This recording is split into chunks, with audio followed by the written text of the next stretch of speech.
What's going on, yo? It's TCG here, back again with another video, another new series. That's right, I was talking about this for a little bit, and I'm finally here to do it. We're gonna start doing a budget series. This is gonna be called Budget Builders, and yeah, we're gonna be building some awesome decks on a budget. And today, the first deck that we have is with the new best leader, Sakazuki. Blue-Black Sakazuki is definitely an expensive deck to build if you're trying to play it optimally, if you're trying to play Rob Lucci control with Rebecca, your admirals, stuff like that. So I thought that I would share this deck list that is actually from my deep dive video. If you haven't checked out the Sakazuki deep dive, definitely go check that out. There's a link right above my head. This is the second deck that I had profiled in there, and I wanted to talk about it a little bit more. I wanted to jump into a couple games and really show you what you could possibly do with Sakazuki on a budget.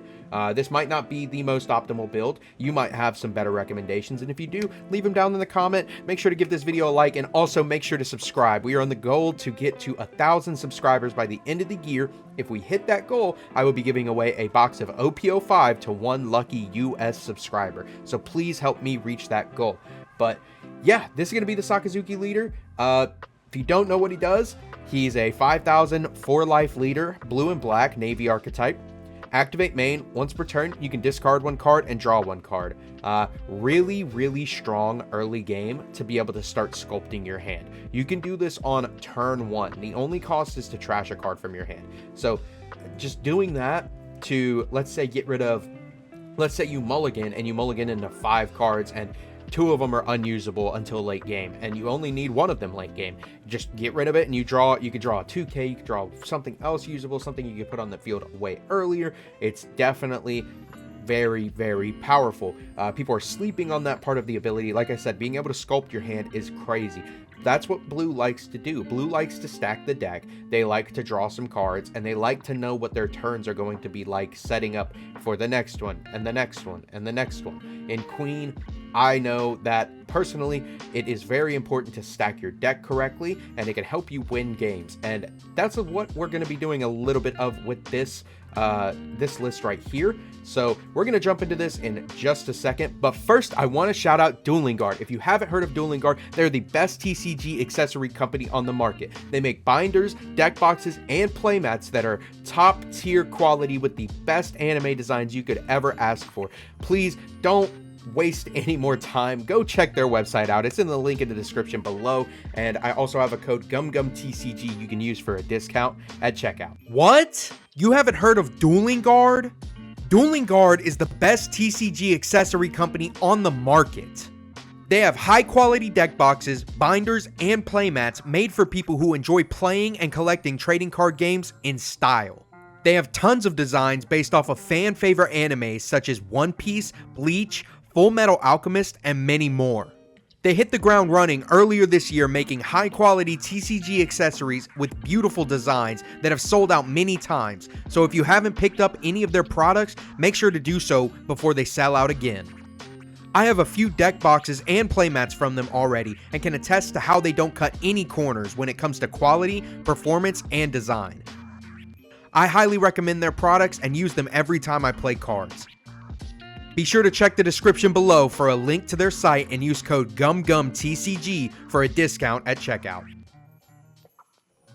Alright, y'all, so we already talked about this leader a little bit. Let's go ahead and look at this deck list and what the goal with it is. So, like I said, we're not going to be playing any of the newer cards that are going to be expensive, like the super rares from Op05. No Rob Lucci, no Rebecca. We're also not going to be playing the admirals that are also rising in price right now, like Kuzan or Borsalino. But we are playing a lot of cards that bounce. That's going to be our main goal with this deck. Bounce and remove. Of course, that's the main goal of Sakazuki in general. But with the more competitive build, it's definitely more control based around Rob Lucci and getting that double pop and reducing the cost to be able to just clear your opponent's board, easy snap, and just win the game from there. This deck is going to take a little bit more setup, but I think if you set up right, you can actually accomplish the same goal, just in a little bit different way. You know, removing them from the field and them going to the trash is a lot better than removing them from the field to go to your opponent's hand. However, we have a couple cards that do that. Not only that, but we have a couple cards that also shuffle to the bottom of the deck. So let's just go ahead and get into the actual deck. We are playing 4 copies of Doflamingo. You know, this is definitely a card that is heavily played in blue, just for the ability to stack the top 5 cards of your deck so you know what you're getting for the next few turns, as well as being a blocker. The other good part about him is 1 Dawn makes him able to threaten a leader. You know, 1 Dawn under him makes him a 5k attacker, and especially in Queen, I use this thing as an attacker all the time. Sure, it's a blocker, but you can always put another blocker on the field. We're not playing too many other blockers. Actually, we're only playing 2 other blockers, but using him as an attack early game to help get more cards out of your opponent's hand. Say if they take a life hit, you go in with this and they weren't expecting it. I mean, it's just, it helps you build that value and that advantage over your opponent. If it dies, even though it was a blocker and you attacked with it, if it dies, it served the purpose of a blocker by them attacking it instead of your leader. The next card we're going to be playing 4 of is Zeph. Now, Zeph was played in a lot of early builds of Sakazuki just because it was good control removal. It also has that 6k stat line, so you're easy into red, purple Luffy as well as Whitebeard. 1 Dawn makes it really threatening against a leader because then they have to pitch at least 2 cards out of their hand to be able to stop this or a counter of it. So Zeph is just really strong. On play, you get to return a cost of 3 or less to your owner's hand. So it doesn't even have to be your opponent's card. It can be your own card. Say you played a Subaru on the field and you want it back for a 2k. You can bounce that. Say you have a Bart on the field that you're not using. Bounce it back. I mean, there's a multitude of options, but oftentimes you're going to be bouncing your opponent's characters with this card. And yeah, he's really strong. And the Dawn times 1 effect to attack and mill 7 cards from your deck is not mandatory, so you do not have to trash 7 cards from your deck, so there's no worry about that. Next, we're also on 2 copies of Soja King. I'm split between Soja King and Doflamingo right now because I feel that on your 7 Dawn turn, sometimes you might want to hand cycle, sometimes you might not, and you might want to bounce something just a little bit bigger, but you have to also consider that with all of these cards, including your leader, using your leader effect, whatever cost they bounce or shuffle is 1 greater than what it reads on the card because of your leader. So your leader, you attack, you minus something, then you play Soja King, you're bouncing a 7 cost. That's really powerful, especially on your 3rd, 4th turn. Like, it can be really powerful. And like I said, getting to sculpt your hand is really strong. Definitely already doing it early game with your leader, then getting those other cards that you don't need out of your hand with Soja King and getting some more that you want, maybe that you stack Doflamingo. Very, very crucial. Next, we're going to be playing 4 copies of Ulti. This is going to be your turn 2 play most of the time, honestly. You're wanting to put this on the field, and you're going to be getting rid of whatever they put on the field next turn with it. Dawn times 1 when attacking, return a cost 2 or lower character to its owner's hand or bottom of the deck. So that's a 3 or lower cost instead because of your leader effect. So you attack, minus, Ulti attack, and then you get to either bounce something of your own card, like it bounces your own cards as well, or your opponent's. You can give it back to them in their hand, or you can put it to the bottom of the deck. Most of the time, you just want to put it to the bottom of the deck. It'll be a blocker or something that you don't want them to have back in their hand, maybe a searcher or something. And then our top end is going to be Blue Kaido. Now, Blue Kaido has made its home in Blue Crocodile deck for the whole format of OP04. This card's insane. It bounces an 8 or less and a 3 or less, but with your leader, that's a 9 and a 3 or an 8 and a 4, which is absolutely absurd. You can bounce a giant threat off the field and a decent blocker most of the time. So this card is absolutely broken. Not to mention if you have something on field already, like say you had a 1-legged soldier you put on the field the turn before, then you can bounce, you use that effect, then you can bounce an 8 and a 7. Like, that's broken. Or a 10 and a 3, a 10 and a 4. I mean, it's absolutely broken. This stat line on Kaido is also insanely large, so it's not often that this is going to get removed from the field unless your opponent has good removal like Red Rock or the ability to minus its cost a lot and then pop it. So definitely love to see Kaido in the deck list. I think that it fits in nicely with all the cost reduction and the leader effect as well. Next, we're on 2 copies of Doflamingo. Like I said, I was split between 4 copies of one of these, and I thought, why not 2 copies of both? You know, Doflamingo bounces a 7 or less to the owner's hand, so you can even bounce your own stuff. Like, I keep mentioning this, but that's so crucial. Some players don't realize that, and they don't take advantage of that, and it could win you a game at times. Also, with your leader effect, it bounces 8s, so that's absolutely broken. And the stat line's good, 7k, you don't even need a Dawn to be threatening leader, like, very, very strong. Next, we got 4 copies of Suru, just one of the best 2Ks for the Navy archetype and black as a whole. Just being able to -2 cost to something for 1 Dawn is just broken. And then it's also a 2k counter. We love Suru, best 2k in the deck. Next, we got Sabo. So I think Sabo's a great pick for our blocker here because he's not too expensive yet. If you don't have your Sabos, definitely make sure to go pick those up. Not only is he a great blocker, but he also gets to cycle your hand just like Soji King. So you're just digging through your deck and finding your better cards. He also makes it so that your characters cannot be KO'd by card effects for the next turn. So if you're playing a mirror match, I mean, that protects your board for a whole additional turn on your opponent's turn. They cannot get rid of anything. So helps for great setup there. And then next, we're on 4 copies of Barto. I like this as a blocker as well as a 2k. You know, definitely more on the 2k side, but if you need a blocker in a pinch and you don't have Dofi, you don't have Sabo, you have this 2k sitting in your hand, well, he's also a blocker. Great card. One-Legged Soldier. This is our other 2k. We are on 12 2ks. I think that's a great number for this list because we're not playing any counter events, but almost every card in our deck that isn't an event has a counter, except for Kaido and Dofi. So rounding out the 2ks at 12, I think, is a good fit. Yeah, this guy, 2k counter, 2 cost, 0 attack, activate main. You can send this character to the trash, give up to one of your opponent's characters, cost -3. So being able to play this a turn early and leaving it on the board until next turn, like I said, you could leave it on board until next turn. Then next turn you do it, minus something, then you play a bomb like Kaido or Dofi, and you get to bounce a 10 or a 9 and a 7. Like, absolutely crazy. And it's a 2k. This card's broken. Next, we're getting to the events. We are on 3 copies of 3000 Worlds. This is one of the best blue events, in my opinion. This card is just insanely powerful, and with your leader effect, it makes you be able to bottom deck a 6 or less. Just broken for 4 Dawn. The trigger's also crazy, being able to bottom deck a 3 or less. Next, we got arguably the best event card to come out of OP05, Hound Blaze. Main, up to one of your leaders or characters gains 3000 power this turn. Then you get to bottom deck a 2 or less. With your leader, that's a 3 or less if you attacked with them. It's just broken. It can definitely close out a game super fast, bottom deck a blocker, give a 3k boost to a character or leader, boom, you win the game. This card's crazy. And then the trigger bounces a 3 or less to the owner's hand. I don't really need to talk about this card anymore. This card is broken. Next, we're on 2 copies of Ice Age. Just another cost reduction card for 1 Dawn to be able to give -5 to a character. That's really, really strong. And I think that we can benefit greatly from that with some of our other cards. You know, say if we have to go second, we go Ice Age, play Zeph, and then we're bouncing an 8 or less. Like, not that there would be an 8 on the field. Maybe if you're playing against Purple Luffy, actually. But, I mean, that's just broken. That's absolutely broken. I do think that it's a little clunky, a little cloggy. You know, we already have some cost reduction stuff in the deck. We don't need too many of it. Only playing 2. And then the trigger KO's a 3 or less. Really powerful.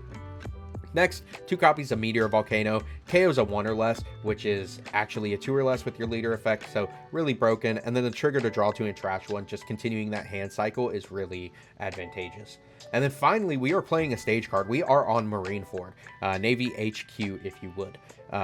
On play, gives an opponent's character -1 to their cost this turn, and then you can also activate main, rest this stage, and if your leader has the Navy type, give up to one of your opponent's characters -1 to the cost this turn. So on the turn you play it, it's a -2. With your leader effect, that's -3. That's broken. And then you get to do it every single turn. Most decks aren't playing a card that removes stage cards right now, so yeah, you're just going to be able to get -2 on everything, every single turn with your leader and Marineford on the field. So really strong. Like I said, I feel like this list is really well rounded and really strong for a budget build. But how about we just go ahead and hop into some games and see how we can do with it. All right, y'all, we are hosting a game right now. Hopefully it won't take us too long to get in here. I don't think it will, because people are loving the update to the simulator right now and are trying to test out tons of stuff for Op05. Like I said, I'm super excited for Sakazuki. I'm also really excited for Rosinante. If you haven't seen my Let Me Cook video on Rosinante, definitely go check that out. There's a link above my head where we play kind of defend the castle, defend the kid list. It's very fun. But here we're going to be playing against Monkey D. Luffy, and I'm trying to think if I want to go first or second here. I think we're actually going to go first so that we have that odd curve. I know it's a little strange, but seeing Doflamingo and Marineford in my opening hand means I'm going to keep it. So I do want to do a hand cycle, but I don't think I'm actually going to. And I'm going to play Marineford and I'm going to pass. I don't think we need to do much else. Usually Luffy doesn't have anything on their turn one either. So now we can definitely do our leader effect. We're going to trash this Kaido and draw a card. I actually did that wrong. Please don't bash me in the comments. I should have played Dofi first to be able to make sure I know what I'm getting. However, I think grabbing that ulti off the top is actually pretty strong here. We're not going to be able to hit him because we don't have an extra Dawn to attach to our leader, but we are going to be able to play our ulti and pass. Hopefully he doesn't have a way to remove it off the field or anything, but this is just a great threat for right now.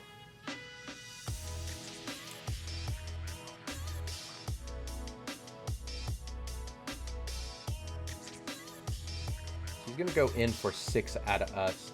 And honestly, early game, I'm just going to take this one. You know, I want that hand advantage. He's already got 7 cards in hand, and we're only at 5. So we need to make sure that we're keeping up. It's a good thing that we didn't have more, though, because that law would have ripped us. However, we do get to get rid of this law right here, which is actually going to be really strong for us. Just getting rid of his blocker. We're going to get to go 6 into his lead, and then minus the law. See if he just blocks with the law. If he blocks with it, then he's smart enough to know that we're getting rid of it. I guess he doesn't, so we can just minus again. We'll put a Dawn on our ulti. We're going to attack, and even though we're not hitting for 6, it's fine. We just want to get this to the bottom of the deck. And then we can play Dofi and stack. We're going to be on 7 next turn. Probably just want to play this Soja King, so I'm thinking that we probably just want to get a 2K for next turn. And then maybe the turn after we can play our Sabo. No, let's have a Zeph ready, and then we can have Sabo. So we can draw into these and trash them if we need to. And yeah, I'm not going to use our leader effect to draw this turn. I want to save that setup for how we have it next turn. There's a Nami. I have a feeling he's going to be attacking into this ulti this turn. There's the John Bart. No, he's just going to go for face. He doesn't care about the ulti. Even though we can just get rid of his stuff, he doesn't really mind it, which is honestly good for us. 7 at us, though. I think we are just going to take it. And we're not going to use the Hound Blaze trigger. We don't really care. I'd rather hold this card and get him with it. So, yeah, the Soja King here is actually not bad. We can bounce the John Bart back to his hand. It'll allow him to play it again. He'll be on 9 Dawn next turn. But I'm kind of wondering if we should just attack minus, get rid of the Bart with the ulti again. Set up another blocker, maybe. Yeah, what if we go Hound Blaze? We'll give our leader the 3K and get rid of that Nami. And then we can attack and minus.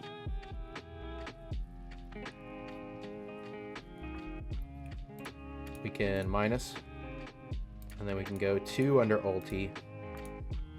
We can attack, and then we can shuffle that John Bart away. So he's just left with only his leader. I have a feeling next turn we're going to be hit with a Rush Kaido or something of the sort, you know, something big and powerful. So I think we're going to try and insulate ourselves with another Doflamingo.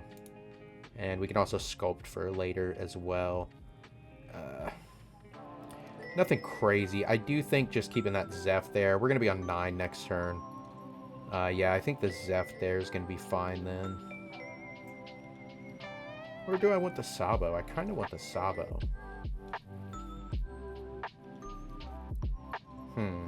It's a tricky one, honestly. I think we're going to keep the Zeph there. And we're just going to place it back how it was. And pass. I think we're sitting pretty decent right now. You know, he's got a lot of cards in hand, which is not great for us. The Queen's no problem, though. We should be able to easily get rid of that.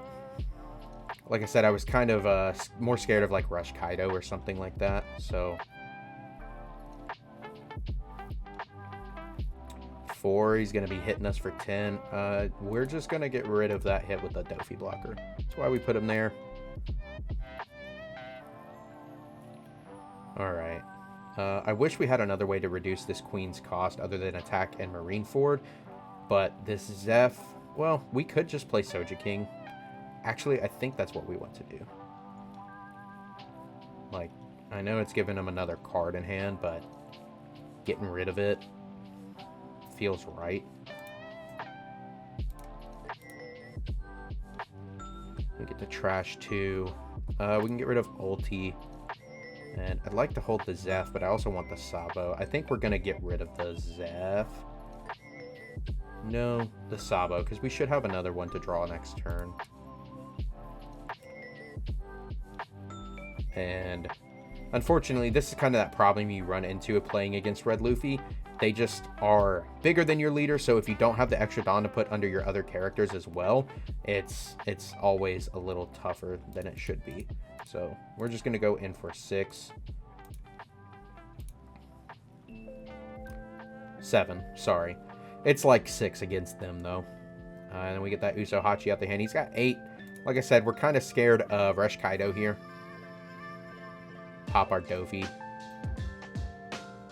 Maybe Whitebeard. Whitebeard here would be pretty scary as well. 7. He's going at us for 9. We'll take. Rush Luffy. That's fine. Good thing we took because we have 2 2Ks to get out of hand. And he's got a whole lot of cards here, but we should be able to get rid of the Luffy at least.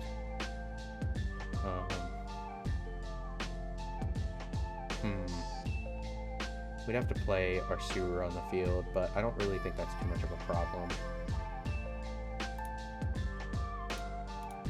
Yeah, we'll play the Suru. Go Marineford. Go 6, and we'll get that to the bottom. Because I don't really want to Zeph put it back in his hand. That's really not what we want. And then we're going to save 3 for this Dofi blocker.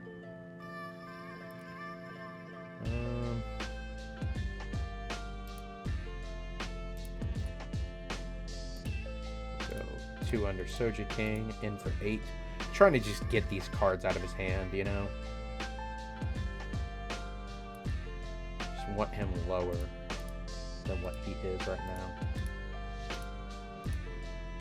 And I don't want to attack with that Dofi either. Like, it's just not what we want. We want to be able to have 2 blockers just in case we need them.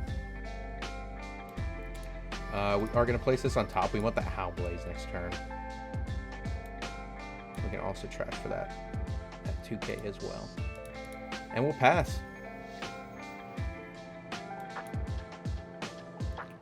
Really don't see a way for him to win this turn.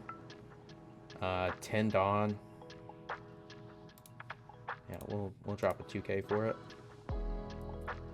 Oh, shit. I forgot that was a card. It's kind of fine, though. I mean, we have 2 blockers.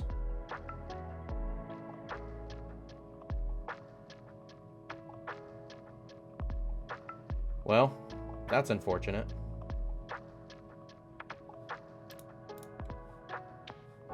No trigger. No shot. 2 Jambeys? That's crazy. Well, we really should have won that game, but he had double Diable Jambe and Gear 5. That's crazy. Never saw that coming. That's probably one of the goofiest things I've ever seen. But it's definitely a good game. I feel like we had the tempo the entire game, but I guess watch out for Diable Jambe if you're playing against Red Purple Luffy. Let's go ahead and jump into another game and see if we can't win that one. All right, y'all. Let's see if we can't hop into another game real quick. That last one, like I said, I feel like we were on the winning edge of that, but double Diable Jambe is kind of crazy. So let's see how we can do against something else. And we have the Enel. I don't know why my playmat's not loading over here, but yeah, we have Enel, and I don't think we really want this hand. I do like the Marine forward, but that's a little better. We'll take that. And we can actually start with it. And no target. I am actually going to use the leader effect to try and draw and trash. I like Kaido for late game. That's going to be pretty good. I do think this is going to be a hard matchup, though, especially after seeing that, because this is definitely the Big Mom Pirate version of Enel, which is very strong. I think Enel is just very strong in general. The leader effect, if you don't have something to combat it, like you don't have multiple bodies to attack with, you can definitely suffer from that. But luckily, we do have multiple bodies. We just don't really have one to play right now, which kind of sucks. I kind of want to hold all of these. Should I put the part on the field? Let's attack and see what he does. I have a feeling he's just going to take it. Most of the time, Enel just takes hits every single time because they play a ton of triggers, and it doesn't really matter until they get down to that last one. So why wouldn't he? And of course, he probably just hit a trigger here. He's thinking on it. And then, yeah, I am going to put that Bart on the field, just a blocker. He's not in Gadatsu range yet, so my Bart's safe for now, but yeah, we'll see what he puts on the field here. I have a feeling it's probably going to be that Charlotte Cracker we just saw. But we should be able to bounce that. Yeah, there it is. Oh, he doesn't even attack my lead. He's trying to save for Gadatsu, which is fine. But because we have Marine Ford on the field, our Zeph actually is really good here. We're going to get to minus that, and we can actually attack as well, minus it again. Not that we need to, but fuck it, right? You take it. No trigger there. That's good for us, and we'll bounce. We will not trash cards from our deck, though, and we will pass. So like I said, we're kind of safe from Gadatsu right now. Has to pop less than our life, less than or equal to. So, I mean, he can pop our Bart, which is fine, but he cannot get rid of these F, which is good for us. And, yeah, that Gadatsu's just going right back in the hand next turn. Oh, did our game freeze? Oh, no, my game froze. Hold on. Give me a second. There it goes. Oh, my God. That was weird. That's never happened before. He passed again without attacking. So I think he's really trying to keep my life total high so that his Yamato can pop a 5 when he drops it. Yeah, I mean, I guess that's fine. We'll just keep his... Excuse me. We'll keep his board clear so he can't really put more pressure than just his leader on us. Like with this Gadatsu, we're just going to be able to bounce it with this Dofi that we drop. So... yeah, let's go in for 6. He's also building up hand advantage like crazy. Like I said, Enel doesn't really care about taking all this life. Now that he's down at 1, he'll be a little more cautious, but 10 cards in hand, he should be fine. Then we'll attack and we'll minus. Take it, trash a card to get a new one, because we're not killing him this turn. And then next turn... he'll be on, what, 8? So he cannot Yamato yet, but he can Katakuri, and he probably will. Just put that pudding back in his life. And then we're just going to bounce that Gadatsu away, and we'll pass. Like I said, just trying to keep his board clear as much as we can. I wish I had something else to bounce the Gadatsu, so that next turn we can Dofi bounce his Katakuri or whatever he's about to put on the field here, but 12 cards in hand is pretty intimidating. We do have some good board presence right now, as long as he does not take out this Zeph. But like I said, I feel like his game plan here is to not attack me so that next turn he can just pop the Zeph with Yamato.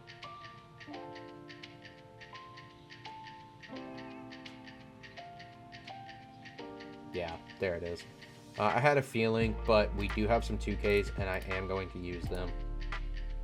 Might have been bad, but I really think that it's what we needed to do. We need to keep our board presence up so that we can hit into him a bunch here soon. He's got 12 cards, and that's way too many. 5 Dawn, though. There's the Charlotte Cracker again, so not awful for us. Keep reading that he has, I believe, Elthor in hand, so... what do we do here? I guess we just put the Kaido on field because we know our Zeph is getting popped next turn. We can at least put the Cracker back in his hand. I don't want to give him the Pudding, though. Yeah, getting that Kaido on the field is just going to be big for us, so... oh, we can't put Kaido on field this turn. Uh-oh. I guess we'll just leader effect in, see if we can't get something else. Oh, that would have been really strong if we... Well, we can go down in cards if we really need to. We can't protect our Zeph, which, like I said, next turn it's dead anyway. But I think we just blow up this Cracker. And then we'll go Marine Ford, lower it again, and then we can just pop it. So we don't even have to worry about it. And then we'll go 7 with Zeph. We really want to get these cards out of his hand.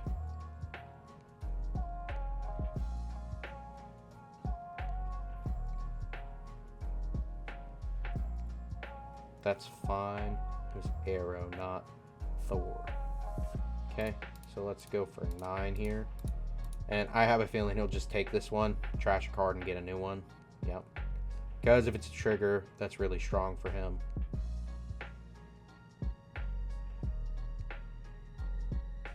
And 9 times out of 10, it is a trigger with an L. So, yeah, Parasparrow, that's fine. And trash to get his life back. And we'll go in again for 8, which is minus this. It's no big deal. But if he takes here, he will not get his life back, which is really strong for us. But next turn, he's just going to be able to Yamato get it back anyway. I really, like I said, just wanted to get rid of a bunch of these cards out of his hand. And we have successfully completed our goal as long as we can maintain our dudes on the field, which I think is going to be hard. If he Yamatos, he can put a Dawn under here, attack into Zeph. Or, no, I guess if he Yamatos, he will not be able to kill anything else on the field. Yeah, I'll just have the Zeph. Katakuri. Okay, that's a little more annoying. But our Kaido is online, which I think is really strong for us because we're putting 2 no counter cards back in his hand. So, see what he does with this. Bam.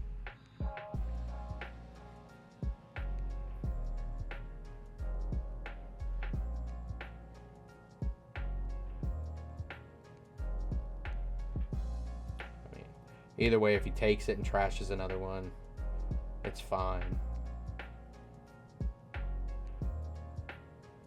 He's trying to build up that board presence. But once we hit this Kaido on the field, he's going to have a tough time dealing with it. And there it is. So, see what he does with that. Because he's still back up at 9 cards in hand, which is absolutely crazy. Like I said, this deck is just insanely hard to kill. If they're able to remove what you put on the field, it's just a really long, grindy game. And if they're able to stick what they put on the field, then it can be over pretty quick as well. So, good game overall, though. Do we take this life here? I think we just, yeah, we just take it. Not really worried about it. We want some more hand advantage as well. Only have 2 in hand anyway, so. Here's Yamato, which is funny, we can actually bounce it, but, do we do that? Do we even do that? Let's see what he does to 12.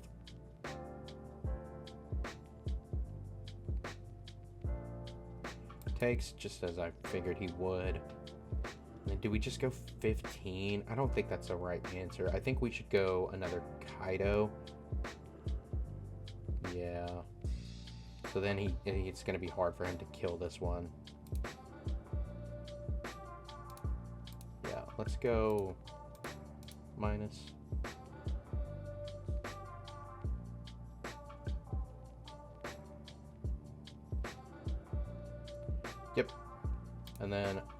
Actually, I'm going to... I want to draw in Trash one so bad, but I think this is what we have to do. Just put the Yamato back in his hand. He's got so many cards, but soon we'll be able to just rail into him a little too much for him to be able to keep healing. Might be able to deck him out.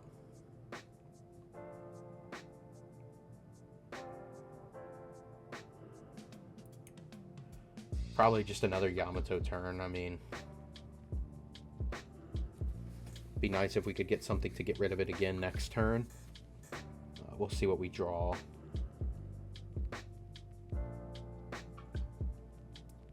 Or if he wants to use all 10 Dawn to take that Kaido out. Because he could do it.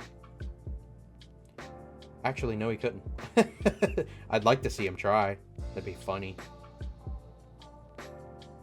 Oh, please, yes, give me the card. We'll take it. Zeph, thank you.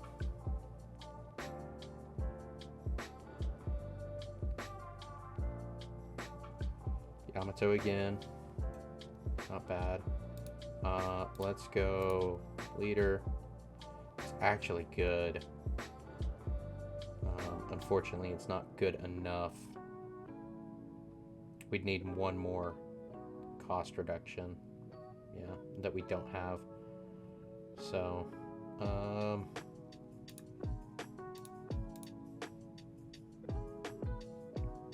takes it.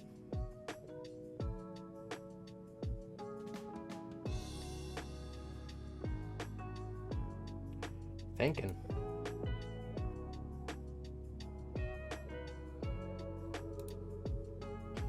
How about another one?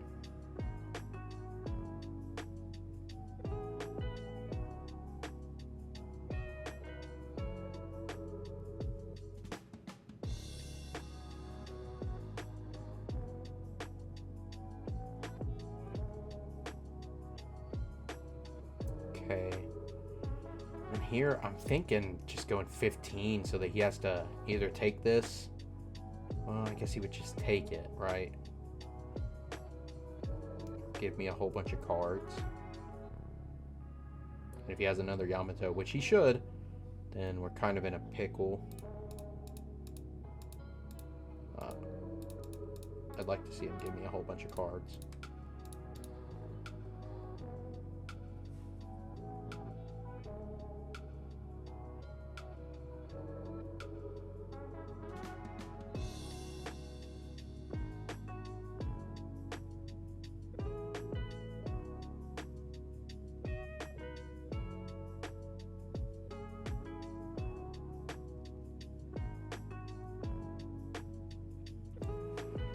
Thinking. There it is. Yep, and that's probably going to be our downfall right there, playing into that.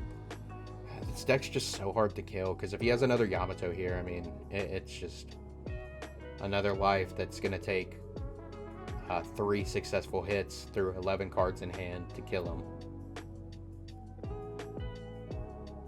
Or that Katakuri we put back in his hand, that'd be pretty devastating too.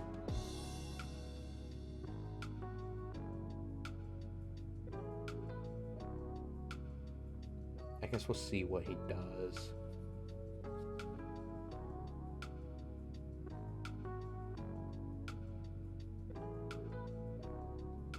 If he just tries to kill us with this, I mean, he could definitely just put a bunch of Dawn under this and try to attack, get 2 life off me. Well, there's that.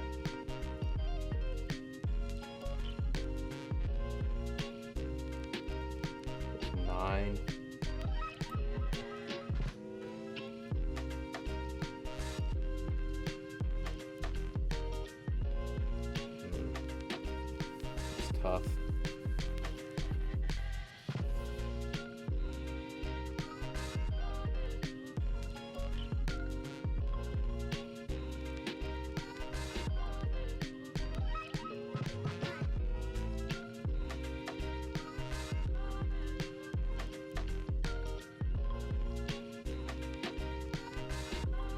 He's really thinking. 10k attack? I mean, I could toss these 3 2Ks out of my hand and save myself from that. But then if he goes, put some Dawn under this to attack my Kaidos, like, I guess he could only theoretically get rid of one of them, but still, that's kind of be unfortunate.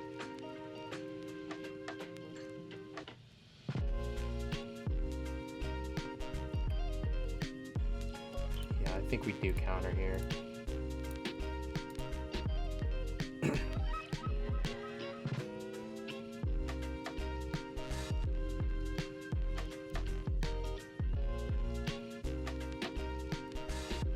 Like I said, theoretically here, he can still do the same thing with both of his attacks, but if he wants to take out one of these Kaidos, it's going to have to be 4 Dawn under here, 5 Dawn to get that last 2K, and then he can't attack the other Kaido. So, see if he just plops some blockers on the field or something. I mean, I don't really know. I think this is a tough one. I don't kind of scared for how we're supposed to win this one. He's not going to heal again this turn, which is good for us, so he better have some blockers or a hell of a lot of counters in hand. He's been dropping them all game.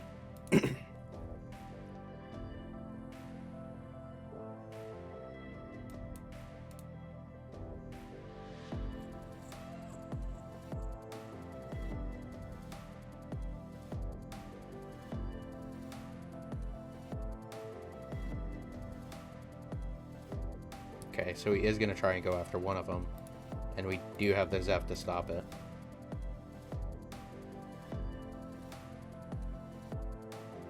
Which is really good for us, that he didn't go more under it. I'm sure he's probably saving that for Sanji.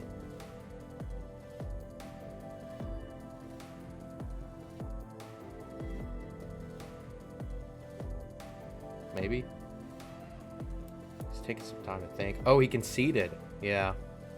I guess he was counting counters in his hand. Yeah, I mean, it puts us Sanji on field if we draw anything to get rid of it next turn. Then we've got 12K, 12K, and then theoretically it's like a Hound Blaze. I mean, a whole lot. So I think we had that one in the bag, but yeah, let me know what you think down in the comments below. I'd love to hear about it. Let's go ahead and jump back into that deck list, talk about it one more time before we end this video. Alright, y'all, and that's 2 games down. That first one, I feel like, was a little crazy. I was not expecting double Diable Jambe on a Gear 5 Luffy and the Luffy leader. That's kind of crazy. But that second one, I feel like it was definitely a heavy back and forth. Very good game. I was able to show you at least a little bit of what this deck does. I'm sorry they conceded early, but I'm pretty sure we had the win next turn regardless. So I hope that I've been able to demonstrate what this budget build of Sakazuki can do for you. If you're not wanting to spend all that money on all those admirals and new cards and stuff like that, hopefully you could just pick up some of the other cheaper cards and build something similar to this. Like I said, if you're not subscribed and you like the video, make sure to give it a like, comment down below, let me know what you think, and subscribe. We're on the go to 1,000 subscribers. Also, make sure to join my Discord if you're not a part of that already. I post deck checks, I post discussions. We have a great time in there, a whole bunch of members just talking about the game all the time, so make sure to hop in there if that interests you. And then also, if you haven't checked out Dueling Guard, make sure to go check them out in the comments below and use code GumGumTCG for a discount at checkout. I want to thank all y'all for watching the video so much again. Let me know how you feel about the Budget Builder series, because we'll be back again next week with another video, and I hope you have a good one. Peace.